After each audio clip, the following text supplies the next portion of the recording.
guys, we just finished watching Joystick Warriors. My name is Megan. I'm Naomi. I'm Ashley. I'm Micaiah. Okay, so I'll start. I don't really buy into the fact that video game violence has a lot to do with crime. The video mentions that in individuals who already possess qualities that make them more prone to violence, that video game violence will make the situation worse, but like as a factor itself, video game violence does not really correlate to crime. So I kind of agreed with Ashley in that I don't think video games technically make people more violent. However, I did agree with the video when it said that video games do desensitize people to crime and violence. And I think especially as like the graphics of video games get like more and more realistic, I think that also plays into like desensitizing people to like injuries and gun wounds and everything like to a human being.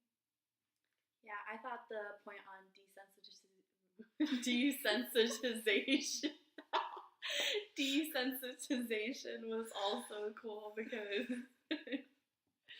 like video games, like they don't like obviously make anybody act in a certain way. Like they don't go out and like directly say go out and do this, but I think they play into desensitizing people as well as just making us all more like when we see something violent in the news, it makes it just less of a big deal to us because we've seen it in the media and in video games before that.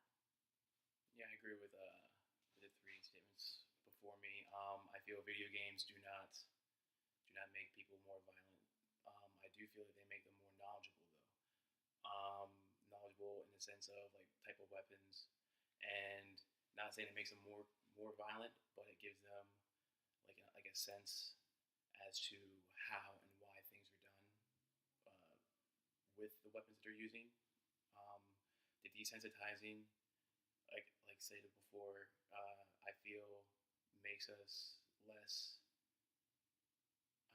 worried or less meh about how we see each event on the news or on any social media for that matter. So desensitization is It's a hard word.